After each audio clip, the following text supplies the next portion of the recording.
All right, ladies and gentlemen, thank you so very much for tuning in this afternoon. I'm Darren Smith, along with Steve Walls. I'm coming to you live from Gates Barbecue by the stadium off of 40 Highway, and of course, my guy Steve Walls is at Highmark Stadium in Buffalo, New York, as the Kansas City Chiefs prepare to take on the Buffalo Bills in the late afternoon game of the week on CBS at 3:25 p.m. locally here, 4:25 there. Steve, what's the atmosphere like in Buffalo right now? I mean, the weather is amazing, man. It's the first time that I've been to Buffalo, and it hasn't been Without snow in snow. 30 degrees. It's about 56 degrees right now, and I mean, it's people out in short sleeves, and I mean, the weather feels great in the sun. Special kind of people that's out there in shorts right now. So congrats to them. But look, the Kansas City Chiefs they're coming to Highmark Stadium with a 5-3 record. Buffalo Bills are 5-2. They're coming off of last week's win, 40-9 win against Carolina Panthers. Chiefs, of course, were victorious on a short week, 28-7 against the Washington Commanders.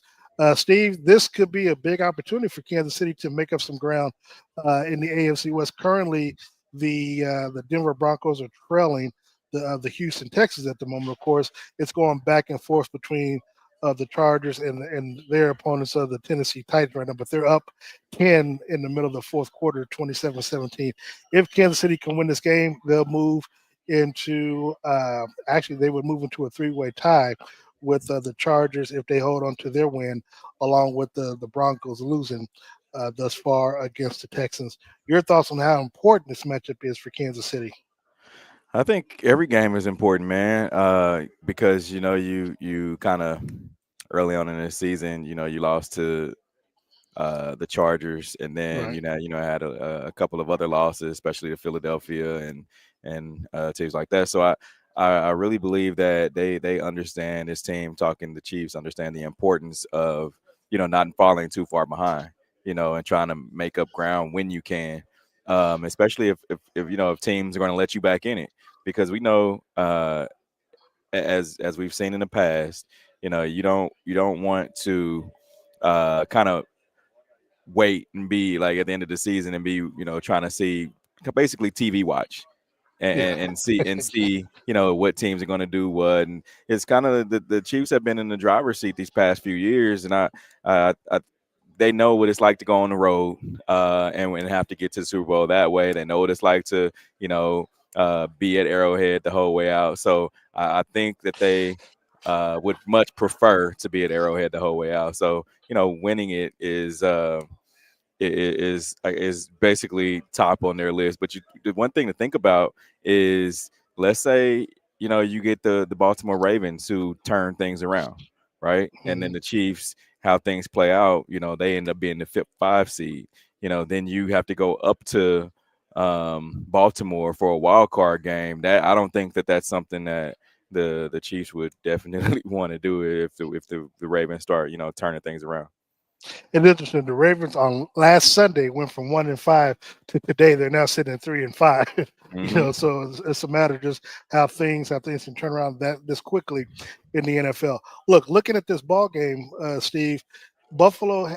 When it comes this is the 10th matchup between Patrick Mahomes and Josh Allen in this Bills Chiefs rivalry, so to speak. The Bills have won 5 of the last 6 regular season games against Kansas City. The only game that the Chiefs won was when they played them up in Buffalo during the COVID year. But the Chiefs have won the last 4 games in the playoffs against this team. Overall, in the postseason, Kansas City leads the postseason record 5-2. Of course, again, as I mentioned, the last 4 being over the last 5 seasons. Now, Steve, when we look at this initial matchup, Patrick Mahomes and Josh Allen, they're the two front runners currently for the league's most valuable player. Josh Allen is, of course, the current reigning MVP. The matchup between these two quarterbacks, obviously, we know that they've been going at it for the last 5-6 years. You look at, of course, this is pretty much one of this is generally always the game of the year, at least on CBS and between these two teams. I think obviously the game Hmm. is probably going to be in the Thanksgiving game, but when you when you get to this matchup, when you and I are covering these games, and we get to Patrick Mahomes, Josh Allen, what does that mean to you when we get to see these matchups between these two Titans? I mean, it's great for football, man. You know, because these last the 10 times that they played, they've all been good games, right? They've all come Mhm. down to the wire. With it could go either way, right? We know that the Chiefs have come here and lost and lost a few times to this Buffalo Bills team in the regular season, and then in the playoffs, it seems like the Chiefs turn things around and they they the Bills don't come out with the win, and it's funny how a lot of folks say, well, maybe the Bills just need to lose this game and then worry about the playoffs. In all seriousness, I really believe that both these guys, Josh Allen, Patrick Mahomes, if you look at them head up, which I believe they do, they're both competitive guys. They really want to win this game, because it's kind of one of those bragging rights things too. Steve Walk, Darren Smith, bringing you the pregame cheat sheet. Steve, Kansas City, of course, has won their last three games coming into today's game. Of course, they won their last three at home, and then, of course, um, I'm sorry, they won the last four games, winning the game against the Giants on the road as well. So, when we're looking at this matchup, the offense. They're going to be without Isaiah Pacheco. Looks as though Kareem Hunt is going to be starting today. They elevated Clyde Edwards-Helaire from the practice squad. Were Hmm. you surprised they elevated him and did not make Elijah Mitchell active for today's game? No, I mean you know what you're getting with Clyde. If Clyde is on, he's on. I mean, we've seen Clyde at his best. His first couple of seasons with the Chiefs when he was drafted, and so I think they understand with Clyde, they know what they're going to get, and they want to see what he can do too. It's like, all right, we know what you bring to the table. Let's see if you can still do it. So, But you I should mean, I also think, want to. But you should also want to know what Elijah, because you're paying him $3.5 million this year, and he has yet to yeah, be active. I mean, again, now to your point, you already know what Clyde can do. Paying somebody that you brought in $3.5 million, and he's been on essentially the practice squad or inactive every week is kind of, I won't say a waste of money, but essentially that's what you're doing. yeah, but it's we'll see how And it the goes. I mean, devil because you you know gotta, versus the devil you don't. yeah. I mean, it's just like, all right, you go with Elijah, um, and let's say he goes out there and doesn't play well, right? So then you're still gonna have to go back to Clyde anyway. Or let's say Clyde goes out there and doesn't play well, then you're gonna have to go back to Elijah. So you kind of, like you said, damned if you do, damned if you don't. And it's just turning the light switch off and throwing darts at the dartboard, man, trying to make it stick.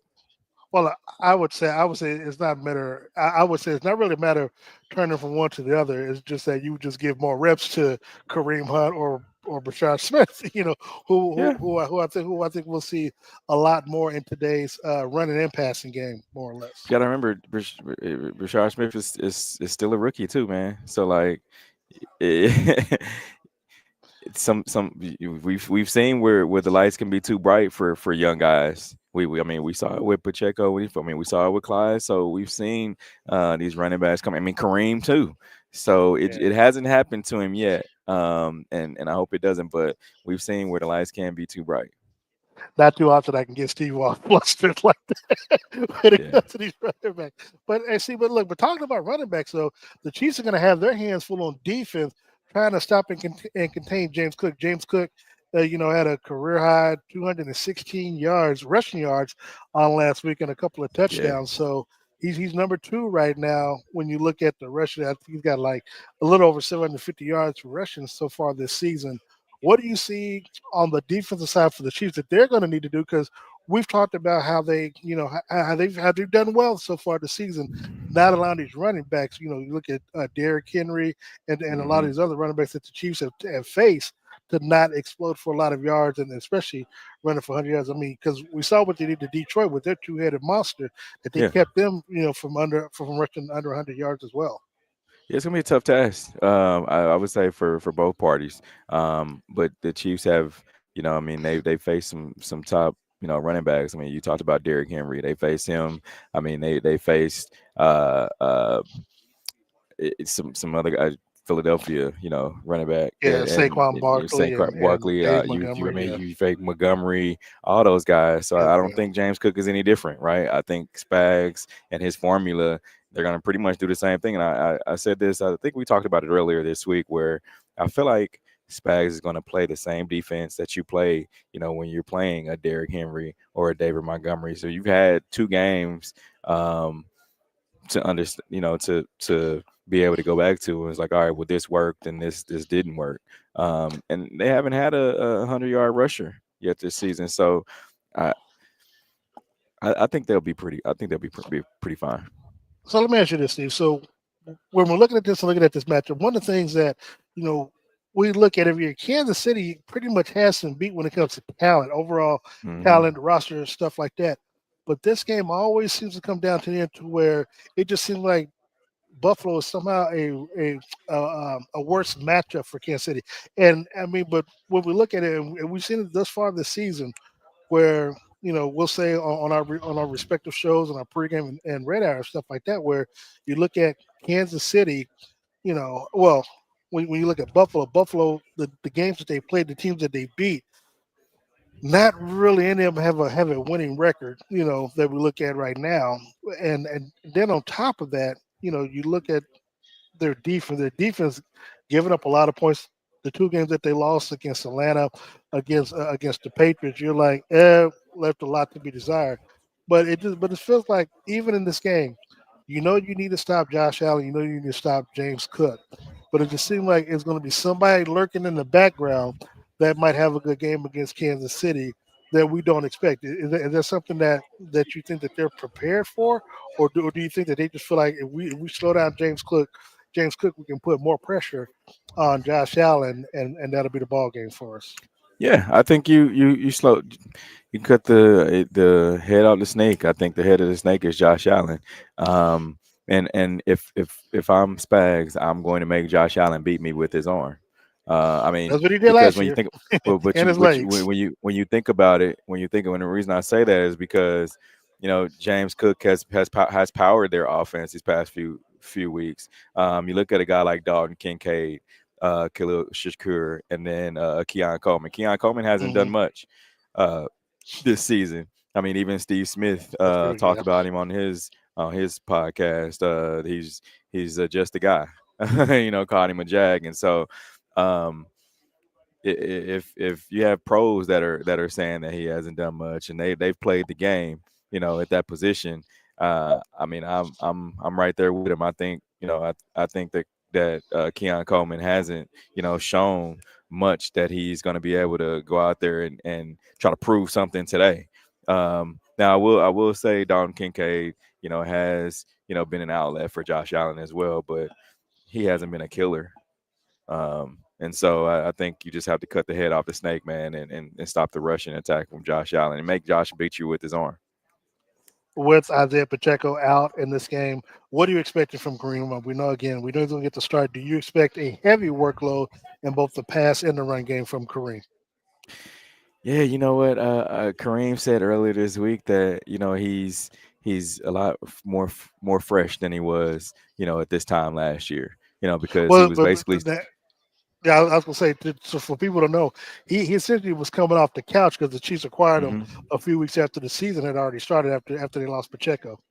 Yeah, so he said he's healthy and he just feels fresh legs and we seen a lot of guys that try to come back after sitting for some time and starting to see in the middle, basically the middle of the season, and it's a tough thing to do. Now Kareem did help this team last year make it to the Super Bowl, and we're seeing a freshman. When we saw him last week have 2 touchdowns, right? So a fresh Kareem Hunt, I think he can carry the workload.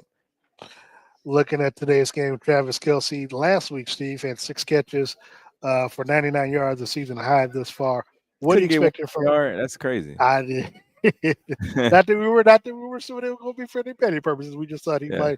might try to break triple digits. But when you look at Kelsey and this offense, well, let me ask you this. So coming into today's game, what is the status? And I presume he's going to strike. Because I haven't seen anything from Andy Reid of Hollywood Brown. It looked like this week he didn't practice a couple of days or whatever. But do we expect Hollywood Brown to be at full speed in today's game?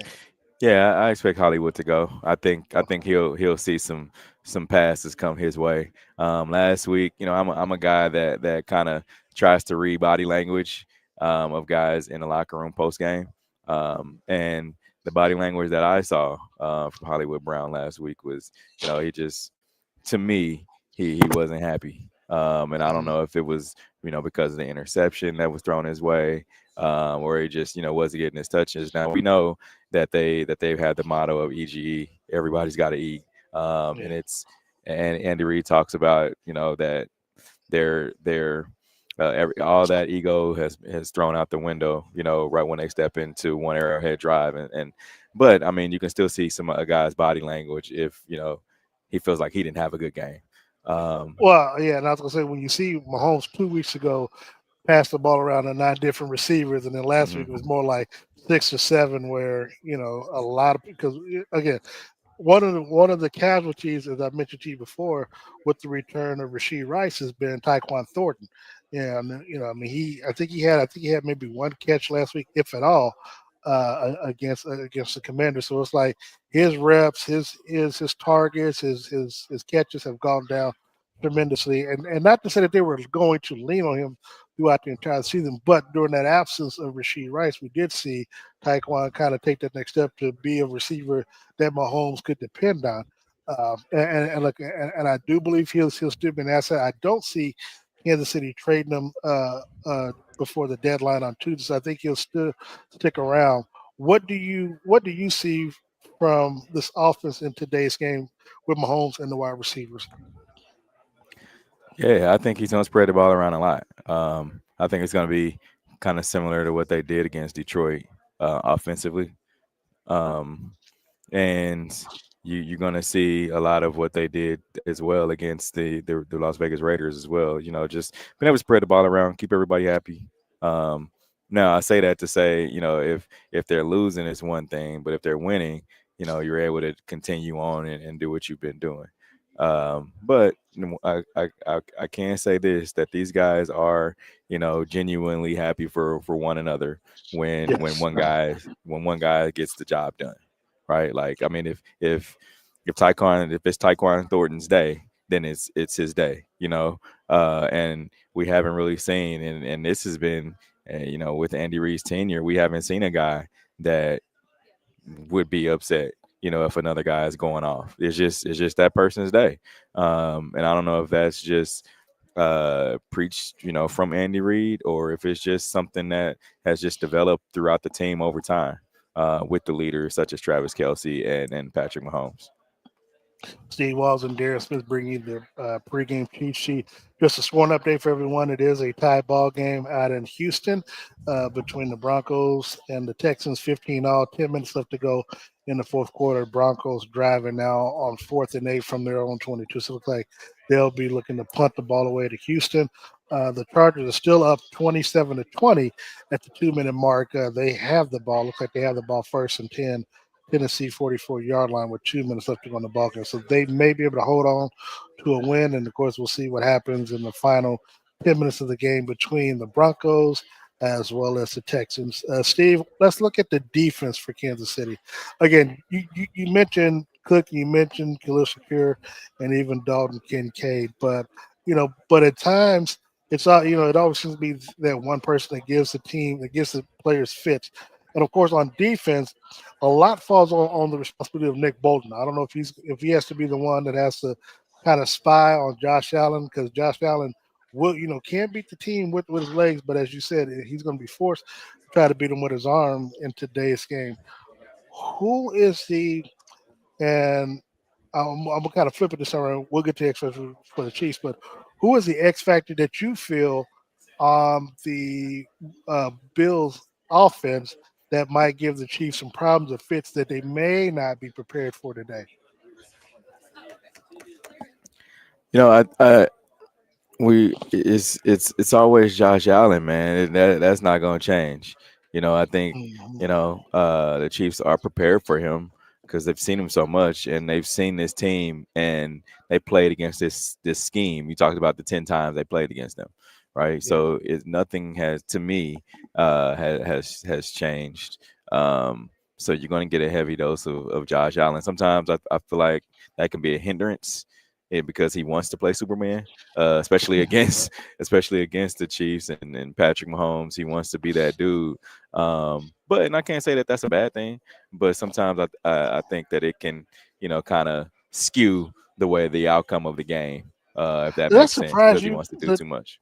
See, I know we have this conversation a lot, pregame, and even when we talk about it on the radar. But does it surprise you that playing up against Patrick Mahomes and even the Chiefs sometimes, well, most times, it forces a quarterback to play outside of himself to where instead of you sticking with the game plan, either the quarterback, the offensive coordinator, or the head coach always try to always end up switching things up because they end up trying to go tit for tat what the Chiefs and Patrick Mahomes are doing. Does it surprise you a lot that happens? No, no, no. I mean, we've seen it. I mean, we've seen it as far back as with the Raiders. Hmm. When Mahomes first came into the league, everybody wants to build their offenses similar to what the Chiefs have done. I mean, we saw it with Lamar Jackson. Where they were running the ball. I can't remember, what was it, 2 years ago, playoff game? They were running the ball Yeah, and AFC and then Championship. changed it up, and we saw what happened there. And you get a lot of these QEs, man, that want to go kind of tit for tat with Mahomes, and I mean, you gotta understand that that's what he does. You don't want to get out of what you do, as an offense. And sometimes I think coaches get in trouble, when they try to do that. All right, I'm live, of course, from 40 Highway with Gates Barbecue. Steve is at Highmark Stadium, where the Bills are going to be hosting Kansas City Chiefs. Kickoff is a little under a half hour away. Steve, I want to get to the X factors for us for today's game. Who is your X factor on offense for Kansas City to beat Buffalo today? Who, man? Yeah, exactly. I think it's gonna be the left and right tackle.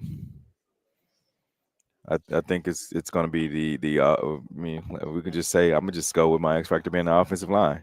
I feel like the running game and also the protection of Patrick Mahomes is going to be able to go as they go. So I'm gonna go with the offensive line.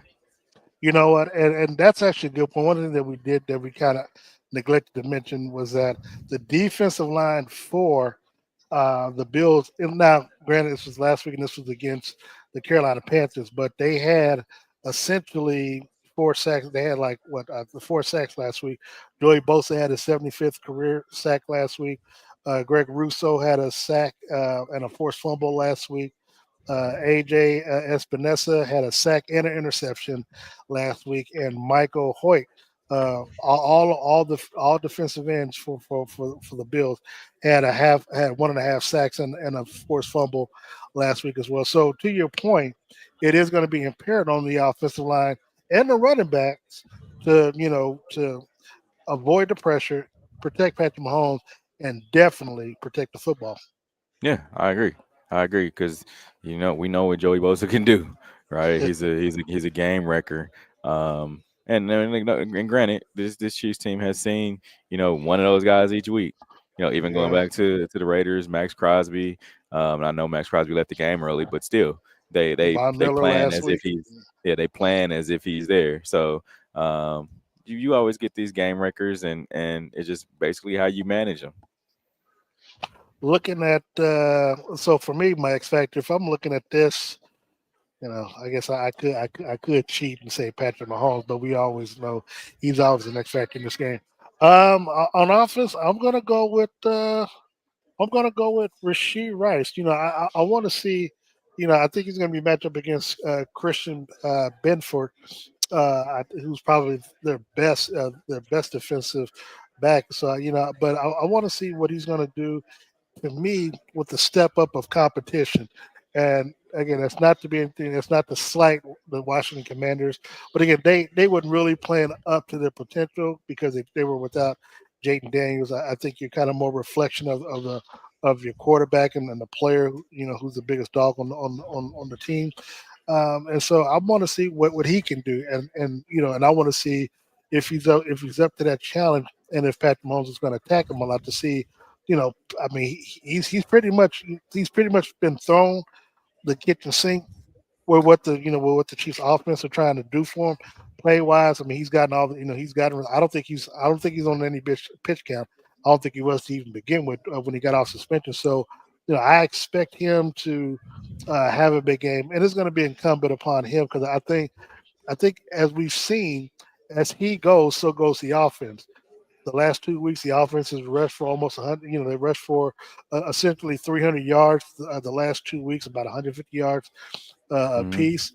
We seen Patrick have time with the offensive line and just spreading the ball around. So I think as long as I think he's the key to this offense that we initially thought Xavier was when he came back. He was, but I think Rasheed unlocks everything else. So for me, on this game on the offensive side of the ball, the X factor for me is going to be Rasheed Rice.